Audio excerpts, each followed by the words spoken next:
ॐ वसुदेवसुतं देवं कंसचाणूरमर्दनम् देवकी परमानन्दं कृष्णं वन्दे जगद्गुरु। मूकं करोति वाचालं पङ्गुं लङ्घयते गिरिं यत्कृपातमहं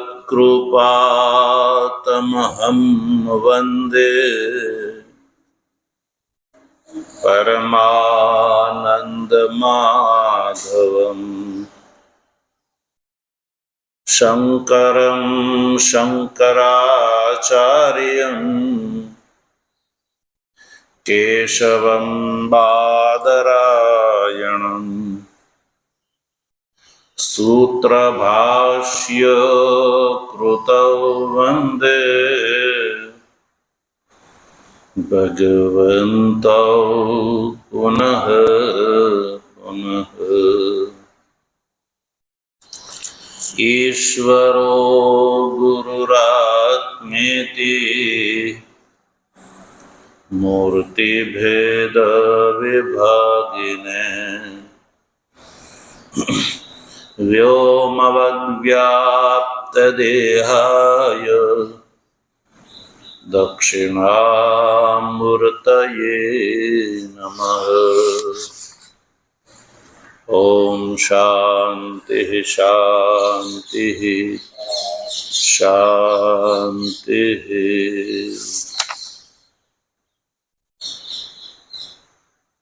तत्व जिज्ञासु सज्जनों,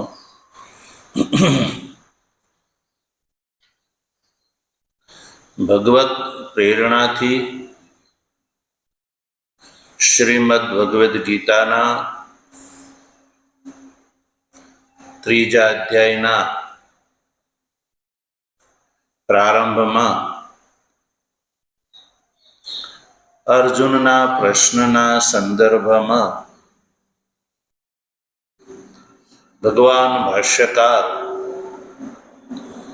ज्ञान कर्म समुच्चयवादનું ખંડન કરી રહ્યા છે।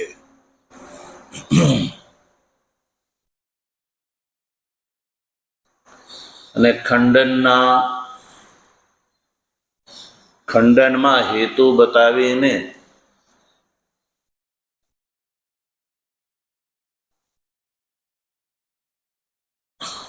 નિગમન કર્યું કે તસ્માત ન સંન્યાસીનામ કર્માણિ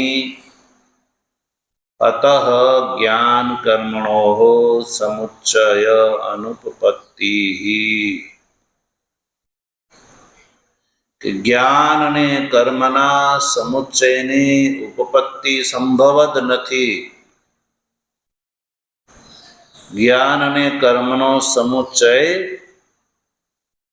ગીતાના સંદર્ભમાં જ્યારે પૂર્વાપરથી વિચાર કરીએ છીએ ત્યારે એ સમુચ્ચય અનુપપન્ન થઈ જાય છે, બંધ બેસતો આવતો નથી। એટલે સંન્યાસીનામ કર્માણિ ન અનુષ્ઠેય, એટલે સંન્યાસીને માટે સજ્જનો ન કર્માણી,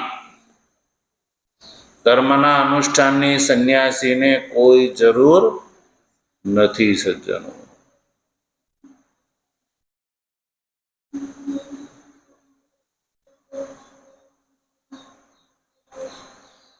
અકર્ણાત પ્રત્યાવાય વાળી જે વાત હતી સમુચ્ચયવાદી તરફથી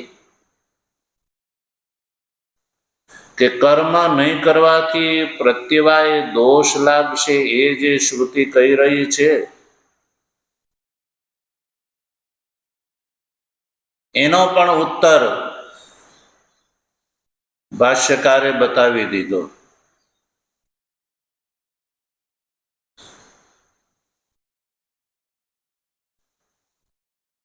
અને અંતમાં જે જ્ઞાનનિષ્ઠ જે સંન્યાસી છે એને માટે તો કર્મના સંન્યાસનું જ જ્યારે વિધાન છે અને કર્મ સંન્યાસના વિધાયક અનેક શ્રુતિ અને સ્મૃતિ વાક્યો ભાષ્યકારે અહીંયા પ્રસ્તુત કર્યા. એટલે એનાથી એ સ્પષ્ટ થઈ ગયું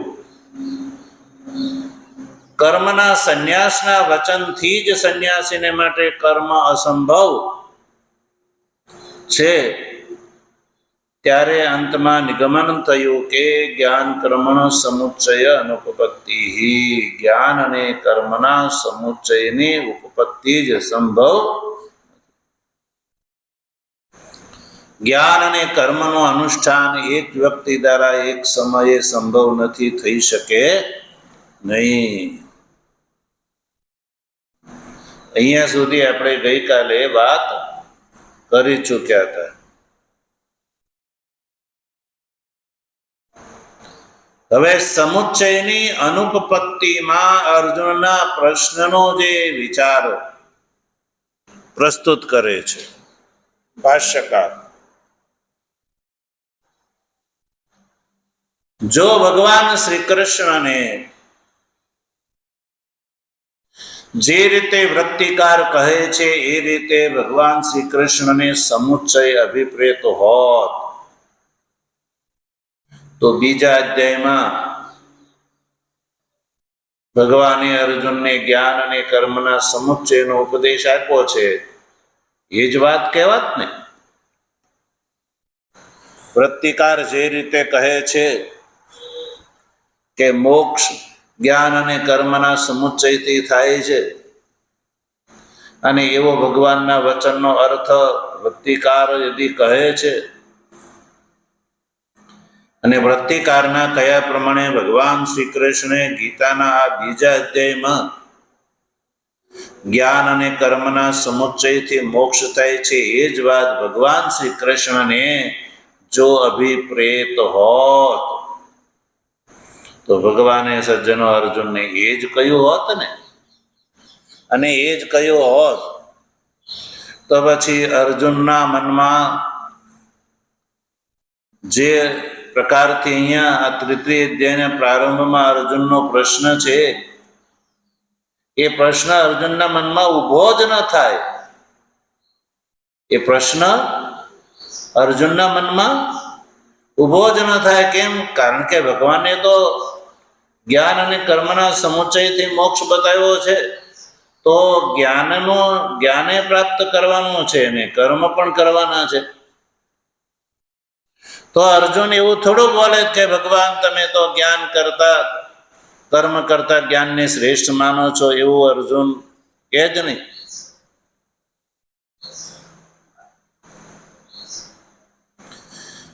એટલે પણ એ નક્કી થાય છે કે ભગવાન શ્રી કૃષ્ણને સમુચ્ચય અભિપ્રેત નથી.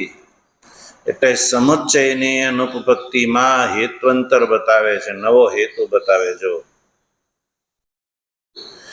જાયસી ચેત કર્મણસ્તે મતા બુદ્ધિ ઇતિ અર્જુનસ્ય પ્રશ્ન અનુપપત્તિશ્ચ.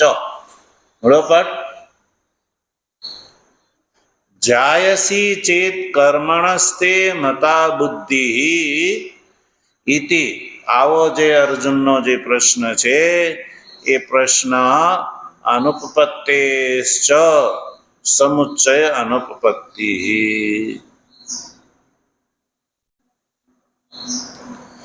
અર્જુનનો પ્રશ્ન જે છે એ અનુપપન્ન થઈ જાય જો ભગવાનને સમુચ્ચય અભિપ્રેત હોત. શું છે ભાઈ અર્જુનનો પ્રશ્ન? તો અર્જુનનો પ્રશ્ન છે કે જાયસી ચેત કર્મણસ્તે મતા બુદ્ધિર જનાર્દન તત્ કિમ કર્મણિ ઘોરે મામ નિયોજયસી કેશવ. અર્જુને ભગવાનને કહ્યું કે હે ભગવાન, તમે કર્મયોગ કરતા જ્ઞાન યોગને શ્રેષ્ઠ માનો છો, અર્જુન ભગવાનને શું કહે છે કે હે ભગવાન, તમે કર્મયોગ કરતા જ્ઞાન યોગને શ્રેષ્ઠ માનો છો.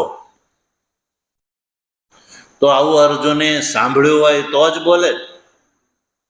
બીજા અધ્યાયમાં ભગવાનના ઉપદેશમાં આ વાત અર્જુનને સાંભળી છે કે કર્મ કરતા જ્ઞાન શ્રેષ્ઠ છે. એ કહેલી વાત સાંભળી છે ત્યારે અર્જુન એ સાંભળીને કહે છે કે હે ભગવાન, તમે કર્મ કરતા જ્ઞાનને શ્રેષ્ઠ માનો છો. તો અર્જુનના પ્રશ્નથી નક્કી થાય છે કે ભગવાન શ્રી કૃષ્ણ કર્મ કરતા જ્ઞાનને શ્રેષ્ઠ માને છે. હવે વૃત્તિકાર એવું કહે છે કે જ્ઞાન અને કર્મના સમુચ્ચયથી મોક્ષ થાય છે એવું ભગવાનનું કહેવું છે. એવો અર્થ વૃત્તિકારે કાઢ્યો. વૃત્તિકાર ભગવાનના વચનનું વ્યાખ્યાન કરતા શું કહે છે કે ભગવાન અર્જુનને એવું કહે છે જ્ઞાન અને કર્મના સમુચ્ચયથી મોક્ષ થાય છે. તો જો ભગવાને એવું કહ્યું હોત કે અર્જુન, જ્ઞાન અને કર્મના સમુચ્ચયથી મોક્ષ થાય છે એવું જો બીજા અધ્યાયમાં સંભળાવ્યું હોત તો જ્ઞાન અને કર્મ એ બેવ સમુચ્ચિત હોય તો બેવનું અનુષ્ઠાન કરવાનું છે, એમાં એક શ્રેષ્ઠ છે અને એક અશ્રેષ્ઠ છે એ વાત બને જ નહીં. તો પછી અર્જુનના મનમાં તમે ભગવાન કર્મ કરતા જ્ઞાનને શ્રેષ્ઠ માનો છો આવો પ્રશ્ન ઊભો જ ન થાત. માની લો કે અર્જુનને ભગવાનની વાત ન સમજાણી અને પ્રશ્ન કર્યો અર્જુને, તો ઉત્તરમાં તો ભગવાન એમ કહેત ને કે અર્જુન, મેં તો જ્ઞાન અને કર્મનો સમુચ્ચય માન્યો છે મોક્ષમાં, તારે તો જ્ઞાન અને કર્મ બેવનું અનુષ્ઠાન કરવાનું છે, તો આવો પ્રશ્ન કેમ કરે છો? પણ ભગવાને પણ આવો પ્રશ્ન કર્યો નથી. ભગવાને તો કહ્યું કે જ્ઞાન યોગેન સાંખ્યાનામ કર્મ યોગેન યોગીનામ, એવો જે ઉત્તર આપ્યો છે. એટલે એનાથી એ વાત નક્કી થાય છે કે જ્ઞાન અને કર્મનો સમુચ્ચય ભગવાનને અભિપ્રેત નથી. જ્ઞાનથી મોક્ષ થાય છે, કર્મ તો જ્ઞાનની ઉત્પત્તિમાં કારણ છે, ફળમાં નહીં. સજ્જનો, જ્ઞાનને કર્મની જરૂર છે, પણ ફળ માટે નહીં, પણ ઉત્પત્તિમાં જરૂર છે.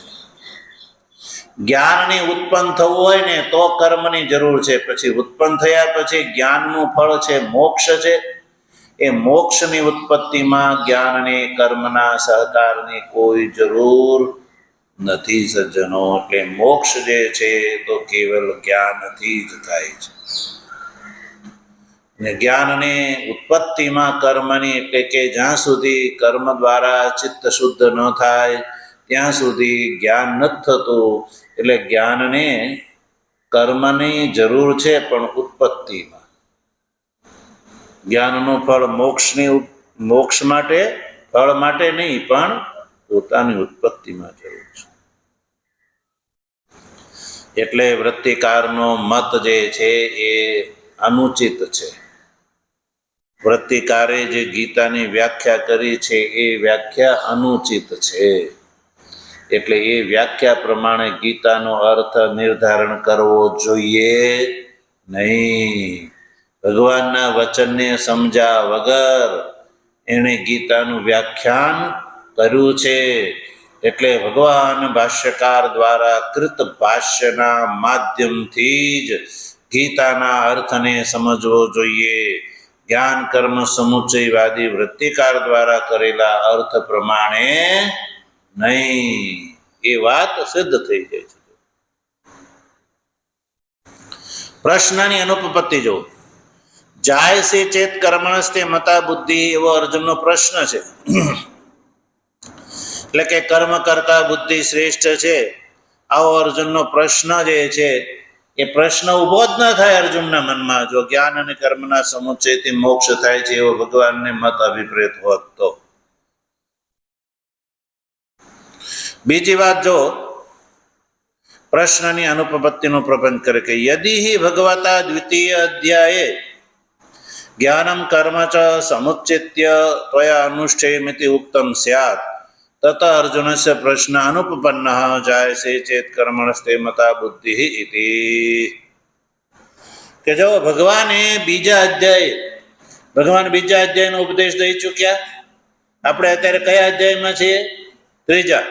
તો બીજા અધ્યાયમાં ભગવાને અર્જુનને જ્ઞાન અને કર્મના સમુચ્ચયથી તારે જ્ઞાન અને કર્મનું સમુચિત અનુષ્ઠાન કરવાનું છે એવું અર્જુનને ભગવાને કીધું હોત કે જ્ઞાનમ કર્મ ચ સમુચિત્ય ત્વયા અનુષ્ઠેયમ, હે અર્જુન તારે તો જ્ઞાન અને કર્મનું સમુચિત અનુષ્ઠાન કરવાનું છે, આવો જો ભગવાને વૃત્તિકારના કયા પ્રમાણે જો કીધું હોત તો તતઃ અર્જુનસ્ય પ્રશ્ન અનુપપન્ન, તો અર્જુનના મનમાં આજે પ્રશ્ન ઉભો થયો જાયસી ચેત કર્મણસ્તે મતા બુદ્ધિ ઇતિ, એ પ્રશ્ન ઉભો જ ન થાય.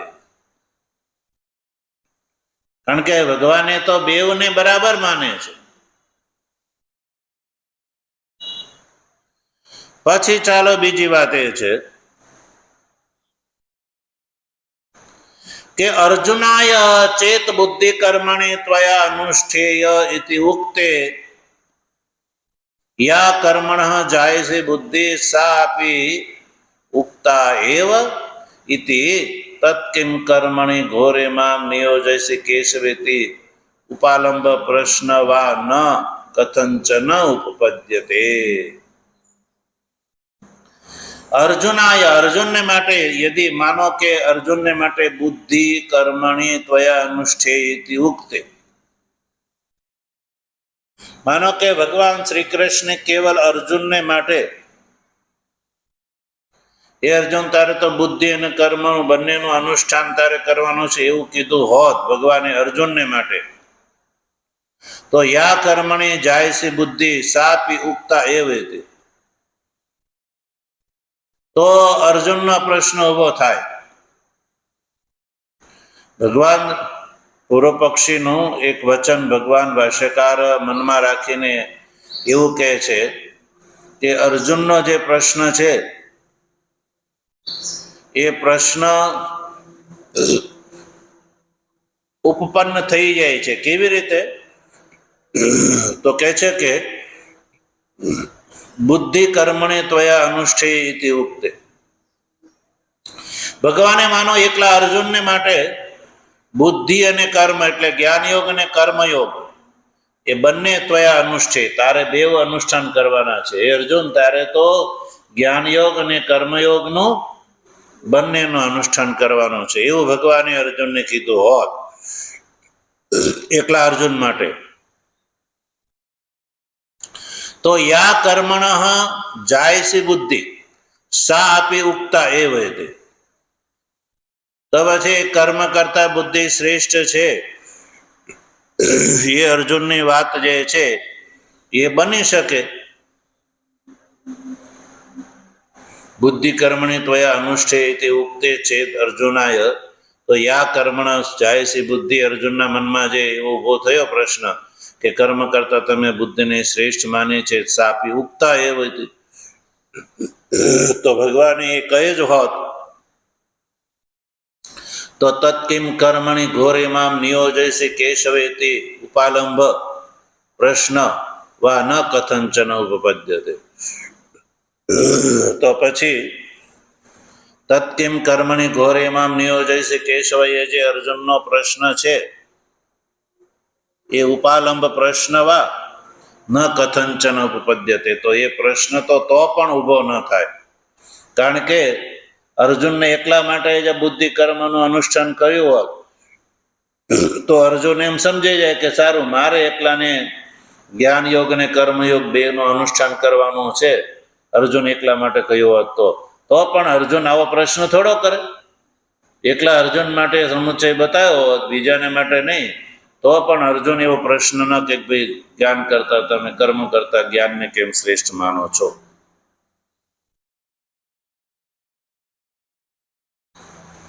ન ચ અર્જુનસ્ય એવ જાયસી બુદ્ધિર ન અનુષ્ઠેયા ઇતિ ભગવતા ઉક્તમ પૂર્વમિતિ કલ્પયિતુમ યુક્તમ.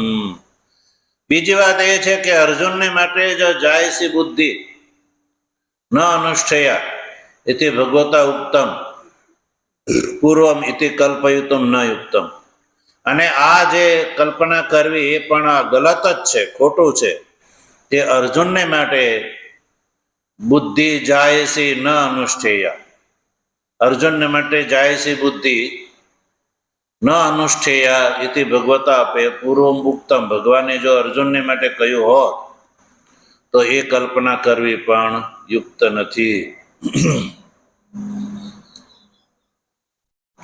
યેન જાયસી ચેદિતિ પ્રશ્ન સ્યાદ, કે જેથી કરીને જાયસી ચેદ એ પ્રશ્ન ઉભો થાય, એ કલ્પના પણ કરવી યુક્ત નથી.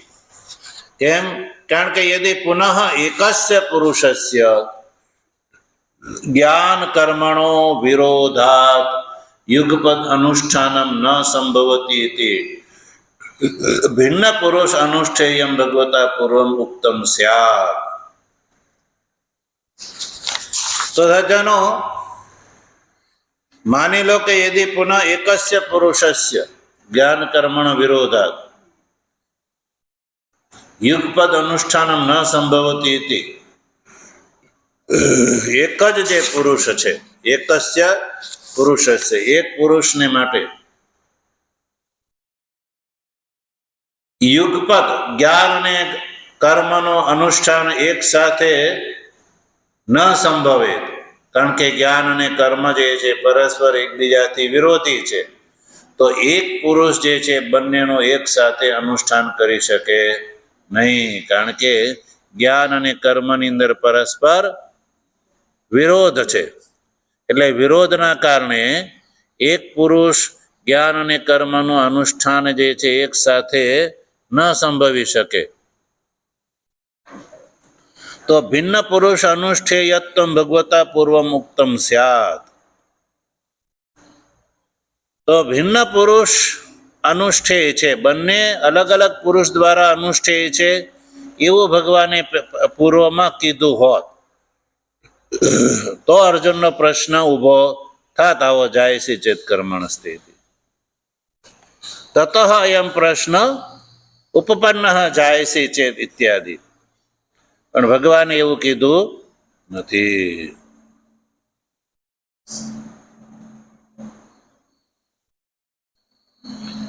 માની લો કે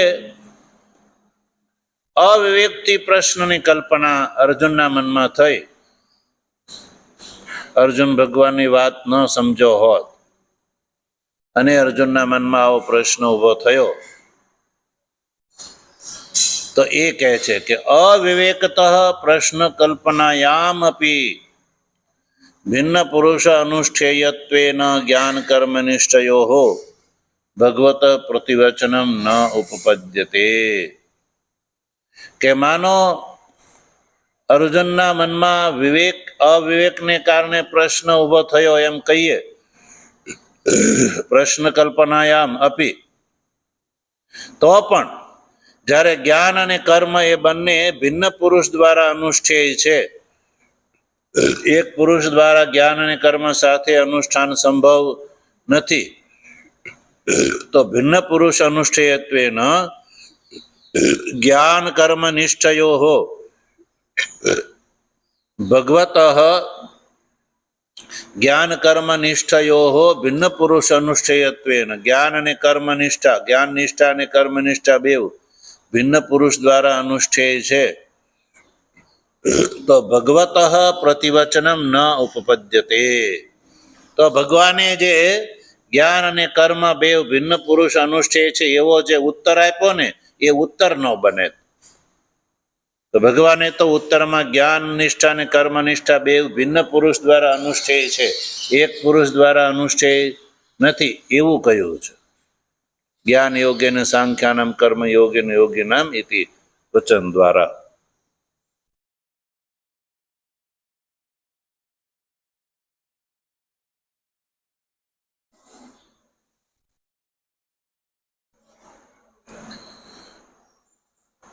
પૂર્વ પક્ષ એમ કે અજ્ઞાન નિમિત્ત ભગવત પ્રતિવચનમ કલ્પમ, ભગવાનનો ઉત્તર જે છે એ અજ્ઞાન નિમિત્ત છે એવું કહી શકાય. તો ભાષ્યકાર કહે છે કે ન ચ કલ્પ્યમ, ભગવાનનું જે પ્રતિવચન છે એ અજ્ઞાન નિમિત્ત છે એવું પણ કહી શકાય નહીં. કેમ? કારણ કે અસ્માત ચ ભિન્ન પુરુષ અનુષ્ઠેયત્વેન જ્ઞાન કર્મ નિષ્ઠયો ભગવતઃ પ્રતિવચન દર્શનાત જ્ઞાન કર્મના સમુચ્ચય અનુપપત્તિ. એક જ્ઞાન કર્મના સમુચ્ચયની અનુપપત્તિમાં એક નવો હેતુ જો અસ્માત ચ એટલે એટલા માટે પણ જ્ઞાન અને કર્મના સમુચ્ચયની અનુપપત્તિ છે, કારણ કે ભિન્ન પુરુષ અનુષ્ઠેયત્વેન જ્ઞાન કર્મ નિષ્ઠયો, જ્ઞાન નિષ્ઠા અને કર્મનિષ્ઠા એ બંને ભિન્ન પુરુષ દ્વારા અનુષ્ઠેય હોવાથી ભગવત પ્રતિવચન દર્શનાત, ભગવાનના પ્રતિવચનથી એવું દેખાય છે કે જ્ઞાન નિષ્ઠા અને કર્મનિષ્ઠા ભિન્ન પુરુષ દ્વારા અનુષ્ઠેય છે. જો તૃતીય શ્લોક છે ને, બીજા અધ્યાયનો તૃતીય શ્લોક, એમાં ભગવાને ઉત્તર શું આપ્યો છે? લોકેસ્મિન વિવિધ નિષ્ઠા પુરા પ્રોક્તા મયાનગ જ્ઞાન યોગેન સાંખ્યાનામ કર્મ યોગેન યોગિનામ. એ બંને સાંખ્યાનામ જ્ઞાન યોગેન અને યોગિનામ કર્મયોગેન. કર્મયોગનો અધિકારી યોગીને, જ્ઞાન યોગનો અધિકારીને સાંખ્ય કયો છે. આ બંને નિષ્ઠા મેં પહેલેથી કહી છે અલગ અલગ પુરુષને. તો ભગવાને જ્ઞાન નિષ્ઠા અને કર્મનિષ્ઠા બંને જુદા જુદા પુરુષ દ્વારા અનુષ્ઠેય છે. બેઉ એક સાથે એક પુરુષ દ્વારા અનુષ્ઠેય નથી. તે ભગવાનના પ્રતિવચનની અંદર પણ આ વાત જોવા મળે છે. પ્રતિવચન એટલે ઉત્તર, પ્રતિવચન દર્શના એટલે પણ જ્ઞાન કર્મના સમુચ્ચય અનુપપત્તિ. જો વૃત્તિકારના કયા પ્રમાણે જ્ઞાન અને કર્મ એક પુરુષ દ્વારા જ અનુષ્ઠેય હોત તો ભગવાન ઉત્તરમાં જ્ઞાન નિષ્ઠાનો અધિકારી સાંખ્ય અને કર્મનિષ્ઠાનો અધિકારી યોગી એવું કહેત નહીં. એ પણ ભગવાનનું પ્રતિવચન ખુદ જે છે એ વાતને સિદ્ધ કરે છે કે ભગવાનને જ્ઞાન અને કર્મનો સમુચ્ચય મોક્ષ માટે અભિપ્રેત નથી. સજ્જનો, એટલે નક્કી થઈ ગયું કે તસ્માત કેવલાદેવ જ્ઞાનાત મોક્ષ ઇતિ એષ અર્થ નિશ્ચિતો ગીતાસુ સર્વ ઉપનિષત્સુ ચ. તો સજ્જનો, અહીંયા સુધીના ગ્રંથમાં જ્ઞાન કર્મ સમુચ્ચયવાદી વૃત્તિકારના મતનું ખંડન કરી નાખ્યું કે જ્ઞાન કર્મ સમુચ્ચયવાદી વૃત્તિકારે ભગવાનના વચનને પૂર્ણપણે સમજ્યા વગર આ વાત કરી દીધી છે. એટલે જ્ઞાન કર્મ સમુચ્ચયવાદી વૃત્તિકારની વાત માનવા યોગ્ય નથી. સજ્જનો, એટલે એ વાત નક્કી થઈ ગઈ કે કેવલાદેવ જ્ઞાનાત મોક્ષ, મોક્ષ જે છે કેવલ જ્ઞાનથી જ સંભવ છે, નહીં કે કર્મ સહકારી જ્ઞાન. એટલે મોક્ષમાં સાક્ષાત હેતુ કેવલ જ્ઞાન જ છે. કર્મ સાક્ષાત હેતુ નથી, પણ આરાધ ઉપકારી છે. કર્મ મોક્ષમાં સાક્ષાત હેતુ નથી. મોક્ષમાં સાક્ષાત હેતુ સજ્જનો કેવલ જ્ઞાન જ છે. કર્મ જે છે એ તો આરાધ ઉપકારી છે, જ્ઞાનની ઉત્પત્તિમાં કારણ છે, ફળમાં નહીં.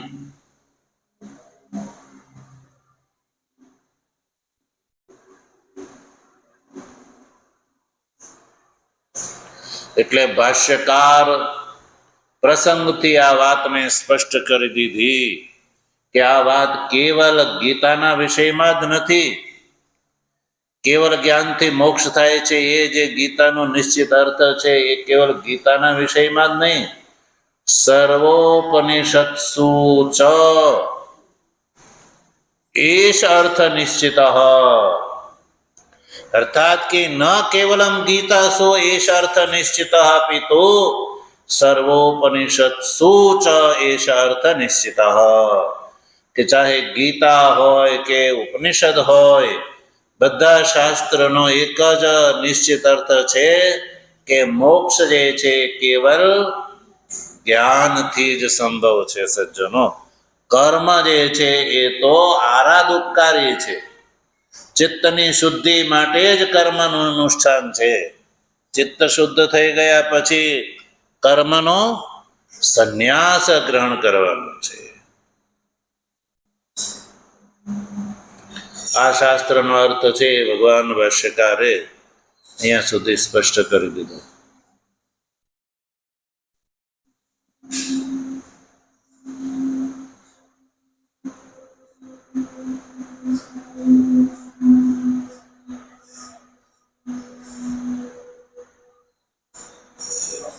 તો જ્ઞાન અને કર્મનો સમુચ્ચય જે છે એ ગીતામાં ઘટતો નથી. એમાં ઘણા બધા કારણો બતાવ્યા. એક નવું બીજું પણ કારણ બતાવે છે. જ્ઞાન અને કર્મના સમુચ્ચયની અનુપપત્તિમાં એક નવું કારણ બતાવે છે.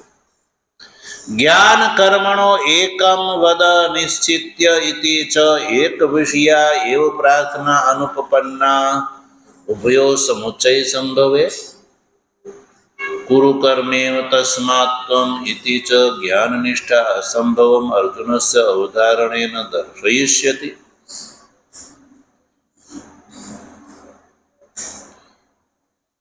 ઉભયો સમુચ્ચય સંભવે, જ્ઞાન અને કર્મના બેવનો સમુચ્ચય યદી સંભવતો હોત તો જ્ઞાન કર્મણો એકમ વદ નિશ્ચિત્ય, એવો જે અર્જુને ભગવાનને પ્રશ્ન કહ્યો છે, યત શ્રેય તયો એક્યમ નિશ્ચિત્ય વદ, એવો ભગવાને અર્જુનનો જે પ્રશ્ન છે, અર્જુનનો જે પ્રશ્ન છે શું છે? તદેકમ વદ નિશ્ચિત્ય એને શ્રેયો અહમ આપનુયાત. અર્જુને પ્રશ્નમાં એવું કહ્યું કે હે ભગવાન, તમે બંનેમાંથી જ્ઞાન અથવા કર્મમાંથી એક મને નિશ્ચિત કરીને બતાવો. તદેકમ વદ નિશ્ચિત્ય એને શ્રેયો અહમ આપનુયાત.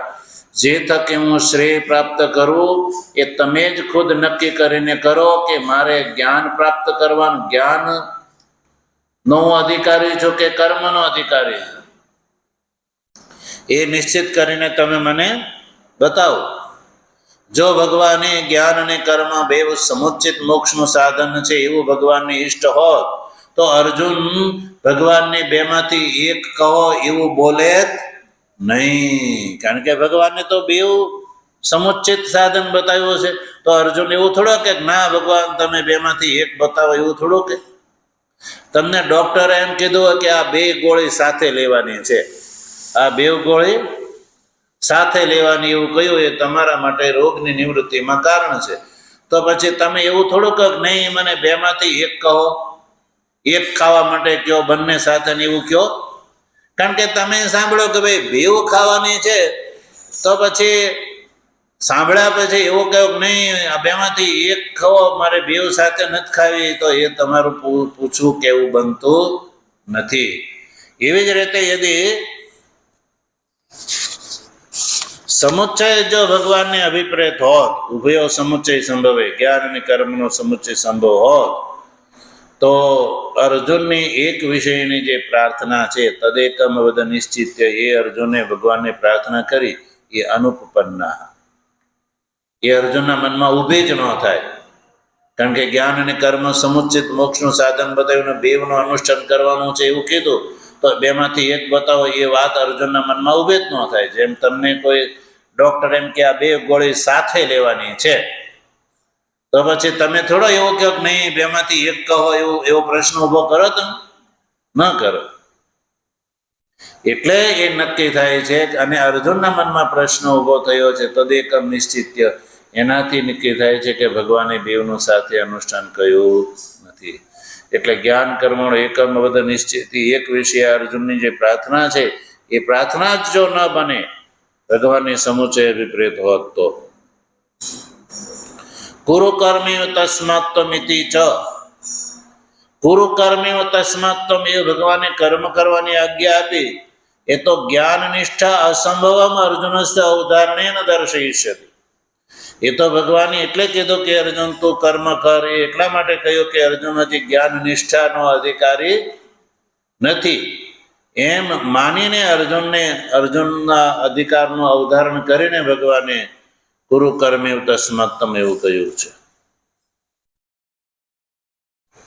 એટલે વાક્ય શેષના કારણે પણ સમુચ્ચય અશાસ્ત્ર હતા. ગુરુ કર્મેવ તસ્માત ત્વમ એટલે હે અર્જુન તું પહેલા કર્મ કર. ગુરુ કર્મ એવ ત્વમ તસ્માત ત્વમ કર્મ એવ કુરુ. જો બંને સમુચિત હોત તો ત્વમ તસ્માત ત્વમ કર્મ એવ કુરુ, એમાં કર્મમાં એવકાર જે છે કયો એ બને નહીં. કેમ? બેવ સાથે કરવાનો છે તો. એટલે ઇતિ ચ જ્ઞાન નિષ્ઠા અસંભવમાં અર્જુનસ્ય, અર્જુનની અંદર જ્ઞાન નિષ્ઠા જે છે અસંભવ જોઈને અવધારણે દર્શયિષ્યતિ. સજ્જનો એટલે નક્કી થઈ ગયું કે ગીતાની અંદર જ્ઞાન અને કર્મના સમુચ્ચયનો ઉપદેશ ભગવાને નથી આપ્યો. કેવલ જ્ઞાનથી મોક્ષ થાય છે એ વાત કરી છે. કર્મ જે છે એ તો બાહ્ય સાધન છે. સાક્ષાત મોક્ષનું સાધન જ્ઞાન છે સજ્જનો. તો પ્રસંગથી આટલા ભાષ્ય ગ્રંથ દ્વારા ભગવાન ભાષ્યકારે આ તૃતીય અધ્યાયના શ્લોકના ભાષ્ય કરતા પહેલા આ વાત શાસ્ત્ર અહીંયા એટલે બતાવી દીધો કે કોઈ મનમાં ભ્રાંતિ ના રહે. અને એ નિશ્ચિત કરી દીધું કે ભગવાન શ્રી કૃષ્ણ અર્જુનને જ્ઞાનથી મોક્ષ થાય છે એવું કહે છે. એકલા જ્ઞાનથી, કર્મ સમુચિત જ્ઞાનથી નહીં. કર્મનું અનુષ્ઠાન જે છે એ તો બાહ્ય સાધનના રૂપમાં કર્તવ્ય છે. કેવલ ચિત્ત શુદ્ધિ માટે જ કર્તવ્ય છે. કર્મની ઉપાસના દ્વારા ચિત્ત શુદ્ધિ થઈ ગયા પછી મુમુક્ષુએ કર્મ ઉપાસનાનો પરિત્યાગ કરી દેવાનો છે સંન્યાસ વખતે. અને સંન્યાસ પછી તો કેવળ જ્ઞાન લાભ માટે જ પ્રયત્ન કરવાનો છે, કર્મ ઉપાસના માટે નહીં. એ વાત ભગવાન શ્રી કૃષ્ણ અર્જુનને આગળ કહે છે.